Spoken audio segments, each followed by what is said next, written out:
భారతదేశంలో ఉన్నటువంటి ఇక్కడ కోటీశ్వరులైన వాళ్ళు భారతదేశ పౌరసత్వాన్ని వదిలి వెళ్ళి ఎందుకు పోతున్నారు అనే ప్రశ్న వస్తుంది.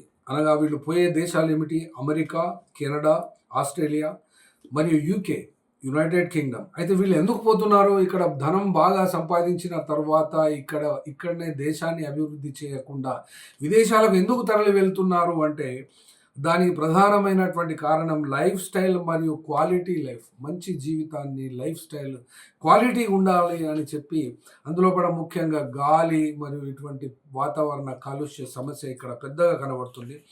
ఇందులో కూడా సేఫ్టీ కూడా కావాలి, మంచి గాలి కావాలి, వాతావరణం కావాలి, భద్రత కావాలి వాళ్ళ లైఫ్కు. ఇది ప్రధానమైంది. అంటే ఇది చూపెడుతున్నటువంటి ఇండికేటర్. అనగా భారతదేశంలో కోటీశ్వర్లకు రక్షణ తక్కువ అవుతున్నది అనబడేటువంటి అర్థమే వస్తున్నది.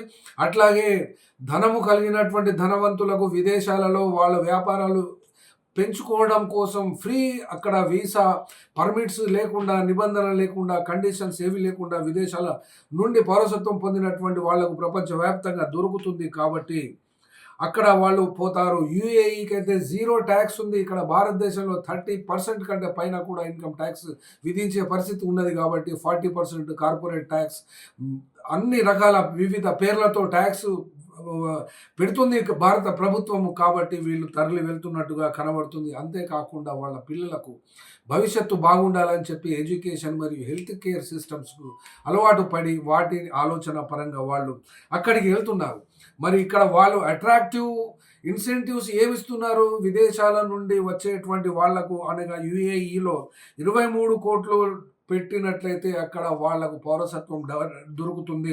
అట్లాగే యుఎస్ఏ ఇప్పుడు పెట్టినటువంటి గోల్డ్ కార్డ్, ట్రంప్ సర్కార్ పెట్టినటువంటి దాని ప్రకారంగానైతే 9.03 కోట్ల రూపాయలు పెడితే సరిపోతుంది ధనము ప్రాతిపదికన. అట్లాగే కింగ్డమ్ ఆఫ్ సౌదీ అరేబియాలో 15,50,00,000 పెడితే అక్కడ రాజు పౌరసత్వం, అక్కడ ఉన్నటువంటి చట్టాలు కూడా వాళ్లకు ఆ పౌరసత్వాన్ని ఇస్తుంది. కాబట్టి భారతదేశం ఏమిస్తుంది విదేశాలకు అంటే భారతదేశ పరిపాలించేటువంటి మోడీ సర్కార్ కానీ, అమిత్ షా కానీ, పాకిస్తాన్లో ఉన్నటువంటి హిందువులు, బంగ్లాదేశ్లో ఉన్నటువంటి హిందువులు, ఆఫ్ఘనిస్తాన్లో ఉన్నటువంటి హిందువులు, వాళ్ళు అక్కడ మతోన్మాదం వల్ల బాధపడుతున్నారని వాళ్ళని పిలుస్తుంటే ఇక్కడ ఎవరు పెట్టి పిలుస్తున్నారో చూస్తున్నారో ఈ హిందూ మతం పేరుతో చెప్పుకుంటే దేవాలయాల దగ్గర బిచ్చమడుకునేటువంటి వాళ్ళ సంఖ్య ఎంత ఉంది?